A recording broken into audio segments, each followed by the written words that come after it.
Maintenant, c'est le temps des mots de la fin. D'abord, j'invite à revenir sur scène le directeur de la santé publique de Montréal, Richard Massé, avec, oui, un mot de la fin, peut-être quelques réactions à ce qu'on aura entendu.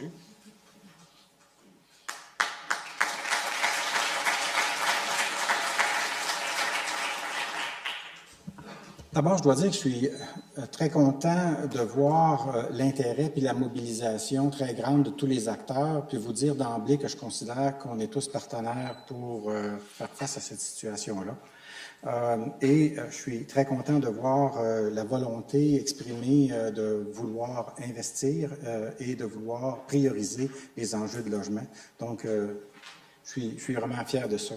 On a un défi majeur au niveau du nombre de familles qui sont touchées par la situation actuelle. Et je pense que ça nécessite que tout le monde y mette la main à la pâte. Je ne reviendrai pas sur les recommandations qu'on a faites, puisque mon exposé reprend ça. Je ne veux pas vous dire ça. Je veux peut-être vous laisser 3 messages. Le premier message, c'est le partenariat que vous avez vu avec la Ville de Montréal. Et puis, je dois dire qu'on a travaillé main dans la main depuis longtemps, mais on a une volonté claire de continuer à faire face à la situation, non seulement du logement, mais dans d'autres enjeux prioritaires pour la santé des citoyens montréalais. Et donc, merci pour cet engagement-là. Et pour nous, c'est vraiment quelque chose de significatif. Le deuxième message, c'est le fait que s'il n'y a pas une volonté de vouloir investir plus que ce qu'on fait dans le logement, on va le payer de toute façon. On le paye déjà. On le paye pour le développement des enfants, on le paye pour la qualité de vie des adultes, on le paye pour les maladies chroniques, on le paye pour les personnes âgées. Je n'ai pas besoin de vous rappeler toutes ces choses-là, mais il y a des coûts qui sont associés au fait de ne pas faire des choses. Et ne pas faire sur le logement, c'est des coûts qu'on paye ailleurs dans la société et on le paye chèrement. Donc, ça reste un investissement. Il faut le voir comme un investissement. On a tendance des fois à voir les choses comme des dépenses. Dans ce cas-ci, c'est vraiment un investissement. Le dernier volet, c'est pour le partenariat local. Vous avez, puis plusieurs d'entre vous avez mentionné l'importance qu'il y ait dans les différentes communautés. Montréal, c'est pas une chose qui est homogène. Il y a beaucoup de particularités. Puis je suis content que les gens le remarquent puis le disent. Mais que vous soyez engagés à venir faire ce travail de terrain avec les personnes dans les communautés, la mixité sociale dont on parlait, le fait d'introduire dans nos projets les développements communautaires, le logement social, je pense que vont améliorer beaucoup la qualité de vie des citoyens. Donc, je salue les efforts qui sont faits à de multiples niveaux. Vous auriez peut-être aimé avoir des recommandations très pointues. Vous auriez peut-être aimé avoir la défense de droits spécifiques. On n'a pas voulu rentrer dans ce détail-là, comme on le mentionnait tantôt, parce qu'on pense qu'on doit commencer par se donner un portrait global de la situation, puis dire qu'est-ce qu'on a besoin globalement, et puis le reste va continuer. Pour les inégalités de santé, on a eu un premier rapport en 1998, on a eu un deuxième en 2011. On va continuer de travailler sur les enjeux liés au logement et à la santé. C'est trop important pour ne pas le faire. Donc, cet engagement-là, il persiste et on va continuer d'étudier et de travailler avec vous à cette question-là. J'en profite pour remercier plusieurs personnes qui ont été présentes, qui ont contribué au développement du rapport, qui ont travaillé très, très fort pour documenter. Ce qui est dans le rapport, c'est tout de la littérature scientifique, c'est tout des choses qui ont été cherchées, qui sont très, très bien structurées, qui sont très bien documentées. Donc, remercier M. Coder pour sa présence et son engagement, Mme Vallée, Mme Boivin-Roy.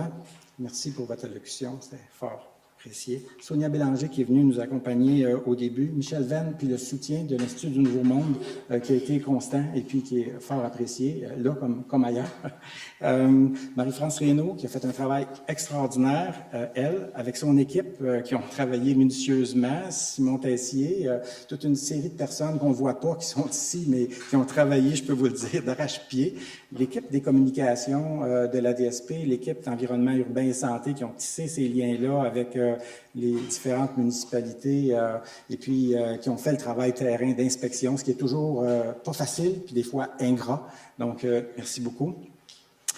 Les différents partenaires, j'ai mis comme ça, candidats qui sont venus présenter leur vision, Madame Boutin-Sweet, Monsieur Duceppe, Monsieur Green et puis Monsieur Dion, pour l'engagement que vous avez chacun pris, puis que je pense qu'il est important. Évidemment, on va suivre d'abord qu'est-ce qui va arriver, puis deuxièmement, qu'est-ce qui va arriver aux engagements qui ont été mis devant, bien sûr. Fait que ça fait partie des choses normales, c'est les attentes. Toute l'équipe de la Ville de Montréal avec lesquelles on travaille, j'ai parlé de l'Institut du Nouveau Monde tantôt, le Centre Léo Robach, je veux remercier en dernier le CHUM. Pas oublier les locaux, mais aussi la participation pour l'enquête Salam. Donc, franchement, j'ai peut-être oublié des gens, mais je peux dire que pour faire un rapport comme celui-là, ça prend bien des gens, mais pour solutionner, ça va en prendre encore plus. Donc, on va continuer notre engagement. Merci beaucoup à tout le monde. Je laisse la parole à M. Cordon.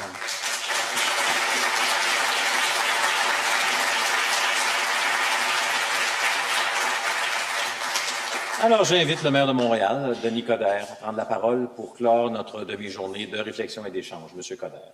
Merci.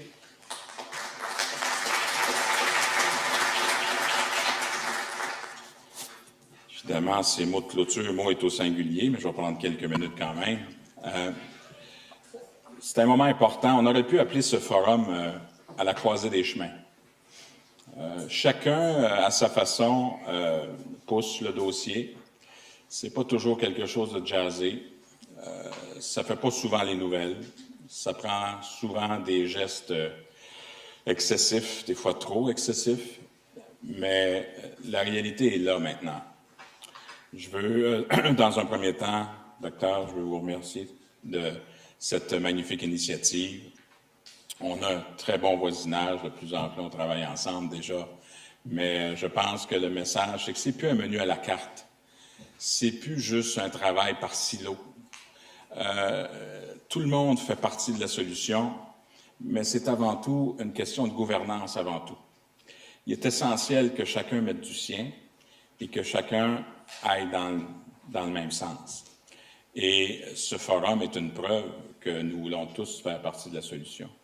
C'est un dossier qui est non partisan. Je ressens l'intérêt des 4 candidats. J'ai parlé aussi, comme j'ai le dit ce matin au chef, mais j'ai rencontré Justin Trudeau, j'ai rencontré Mme May, je rencontre la semaine prochaine M. Mulcair, M. Harper. Ben, c'est à lui les oreilles, là. Il viendra s'il veut. On l'attend. Bien, tu peux amener un cheval à l'abreuvoir, tu peux pas le forcer à boire, sans problème. En tout cas, bref. C'est drôle pour moi, c'est la première fois en 30 ans que je ne m'occupe pas d'élections fédérales, mais d'un autre côté, mais on a encore des petits réflexes. Je veux remercier l'ensemble des élus municipaux, que ce soit le Projet Montréal, Mme Elga Duchesne, indépendante. Il y a également, évidemment, Monique et Karine et Suzanne qui font un travail exceptionnel, Sylvia Lobianco également. J'ai vu Benoît Doré tantôt, le maire de l'arrondissement du Sud-Ouest. On est tous dans le même bateau, hein? On est tous dans le même bain. Il faut travailler ensemble. On n'a pas le choix. Ceci étant, c'est un message à mes amis candidats. Il ne faut pas que ce soit juste un beau moment à passer pendant un forum. Il y a un travail concret qui a été fait de l'ensemble des partis politiques, mais il faut qu'il y ait un sentiment d'urgence aussi. Il faut utiliser cette tribune puis aller plus loin. Il faut continuer à en parler. Vous savez, moi, pendant la campagne électorale municipale, lorsque j'ai décidé de devenir maire de Montréal, on n'a pas parlé beaucoup d'itinérance. En fait, j'étais le seul à en parler. C'était peut-être pas jazzé, mais c'est nécessaire parce que l'investissement, le vrai développement économique, passe par le développement social. Le vrai développement économique, c'est comment on considère nos enfants, comment on aide nos enfants, mais comment on aide aussi ceux et celles qui, malheureusement, vivent l'itinérance et comment on peut travailler dans cette lutte contre la pauvreté pour empêcher l'itinérance. Donc ça, c'est des moments que c'est important et la campagne électorale, écoute, ça passe vite, il reste 35 jours, évidemment, va nous permettre justement de parler de ces enjeux. Je dois vous dire que, et je remercie Gilles, Stéphane, par l'entremise de Stéphane pour Justin et Mme May, on a vraiment parlé de ces dossiers-là. On a parlé de logement social ce matin, on a parlé d'infrastructure, On a parlé de développement économique et de développement social. Mais moi, le message que je vais vous passer est le suivant. C'est que d'ici les 20 prochaines années, plus de 70% de la population mondiale va se retrouver dans les villes.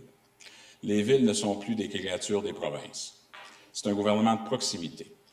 Quand on parle de développement durable, quand on parle de développement économique, quand on parle de développement social, et vous savez que l'OCDE maintenant a des indices métropolitains, quand on veut vérifier, on parle de benchmarking de la situation réelle des villes, il faut nécessairement s'assurer que ces indicateurs-là puissent être mis ensemble. Donc, quand on parle d'économie, on doit parler de logement, on doit parler de lutte contre l'itinérance et tout ça. Et il va falloir qu'on parle de gouvernance. Il va falloir que ce soit du côté du gouvernement canadien, ça se fait du côté du gouvernement québécois, j'en parlerai un petit peu tantôt, mais il faut qu'on considère les municipalités, les villes comme des gouvernements de proximité. J'en ai pour preuve que je vous parle pas seulement comme maire de Montréal, je vous parle aussi comme membre de la Fédération canadienne des municipalités, et on a tous le même discours. Il faut qu'il y ait de façon concrète une façon de travailler avec les villes. Il faut qu'on s'assure que dans le processus décisionnel, que les choses se fassent plus rondement. Il ne faut pas que ce soit un éternel recommencement. Il faut qu'au bout de la ligne, on parle de fond, mais qu'on doit se dire c'est un vrai partenariat et comment on doit le travailler. On est tous pour le logement social. Le modèle québécois est unique parce qu'il y a une relation par rapport avec les organismes. La société civile joue un rôle important. On doit avoir une stratégie d'accompagnement avec le logement pour nous assurer que l'on puisse également avoir un impact beaucoup plus direct dans la lutte contre l'itinérance. Vous avez vu ce qu'on a fait, nous, au niveau de la ville. On a mis en place ce dénombrement. Le deuxième se termine aujourd'hui. Il fallait avoir un portrait réel de la situation. C'est pas tout le monde qui était d'accord, mais on peut pas toujours vivre avec des données de 1996-98 et je suis d'accord avec Stéphane lorsqu'il parle aussi qu'il faut redonner les lettres de noblesse à Statistique Canada. Hein. Ce qu'on peut mesurer, on peut le régler en quelque part, donc il faut travailler en ce sens. La Ville de Montréal entend très bien ce que la société civile demande. Et comme gouvernement de proximité, c'est pour cette raison-là qu'on négocie présentement avec le gouvernement du Québec pour avoir un statut de métropole. Oui, il y a urgence. Oui, le gouvernement canadien a un rôle à jouer, puis on a déjà eu des ententes sur le logement social, on peut en avoir encore. Oui, on a fait partie à l'époque du gouvernement qui avait mis de l'avant avec Claudette Bradshaw une stratégie pour l'aide communautaire au niveau de l'itinérance. Les bonnes idées, ça n'a pas de couleur, on peut les reprendre. Donc ça, c'est un travail qui va être fait, mais à mon niveau, on négocie présentement avec le gouvernement du Québec. Puis c'est pas juste d'avoir les pouvoirs, c'est pas juste d'avoir la capacité de faire des choses, les moyens, la façon dont ça se passe, le réel soutien, c'est aussi de nous donner les capacités de jouer pleinement notre rôle, tant au niveau de l'intégration, tant au niveau de l'aménagement du territoire, et on travaille en ce sens. Donc nécessairement, après le partenariat avec le gouvernement du Québec, qu'on devrait terminer en 2016, ben, c'est sûr que pendant ce temps-là, avec le gouvernement canadien, il est nécessaire, il est important et normal qu'on puisse avoir les outils pour pouvoir fonctionner. Ils ont un rôle à jouer. J'entendais Daniel tantôt parler du l'hôpital pour enfants, Children's Hospital. Évidemment, je connais bien le maire de l'arrondissement de Ville-Marie, et ceux qui ne savent pas, c'est moi. Je l'ai vérifié. Connaissez-vous votre municipalité? C'est clair que pour nous, c'est un projet, c'est un incontournable, ça doit être un projet de mixité sociale. On est capable d'avoir un projet de mixité sociale sans en être le propriétaire. Parce qu'on a de toute façon le pouvoir de permis, le pouvoir de zonage et tout ça. Et avec le promoteur, parce que là, il y a un processus qui se fait présentement au niveau du gouvernement du Québec, pour nous, c'est un incontournable. Ce bâtiment-là a besoin de centres communautaires, de bibliothèques, a besoin de logements sociaux, au même titre où on parlait des autres excédentaires. Il faut travailler en ce sens. Peter McGill a des besoins et on va y travailler. Donc, on n'est peut-être pas d'accord sur tous les moyens, mais on est d'accord avec la finalité. Donc, dans votre utilité, on pourra se parler par la suite. Il va falloir... Ce que je trouve exceptionnel de la part de la santé publique, c'est d'avoir vraiment eu cette initiative de ce forum où on met santé et logement ensemble. Parce que on a parlé de logement social, on a parlé d'itinérance, on parle de logement abordable, on parle de conditions humaines. Il va falloir qu'on parle, et je sais qu'il y a plein de médias, prenez des notes, ça s'en vient, les sites d'injection supervisés, c'est pas un si, c'est un quand. Ça va se faire. C'est une question de santé publique, c'est une question de sécurité publique. On doit le faire et je m'attends, et les partis le font déjà, mais je m'attends qu'on parle très fort. Parlez fort, on va le faire pareil, mais parlez fort. Mais certainement, si on veut faire une lutte contre l'itinérance, si on veut se donner une chance d'avoir un environnement sain, une question de santé publique, c'est comme rien, même la Cour suprême le dit. Alors, il faut s'assurer qu'on essaie de changer la loi. La réalité est la même. Si on veut avoir un impact direct, il faut ces sites d'injection supervisés et ça va se faire. J'ai une réputation de dire ce que je fais et de faire ce que je dis. Demandez-en une certaine dalle de béton. OK. En terminant, merci d'être ici. Vous avez en nous, parce que ce n'est pas un je, c'est un nous, un allié indéfectible. On ne sera peut-être pas d'accord sur tous les moyens, puis on est capable de se parler entre quatre yeux, mais très certainement, on a le même cœur à la bonne place et on va travailler ensemble. Aujourd'hui, ce n'est pas la fin d'un chapitre, c'est un début. On est à la croisée des chemins, c'est un carrefour. On peut travailler ensemble pour trouver la bonne direction. On fait tous partie de la solution. On a bien entendu ce que les partis politiques ont dit au niveau fédéral. Mais je pense qu'aujourd'hui, ce n'est qu'un au revoir. Il faut s'assurer qu'il y ait aussi une stratégie de suivi puis un comité de vigie. Et je m'y engage. Alors, merci beaucoup. Passez une belle journée. Thank you very much.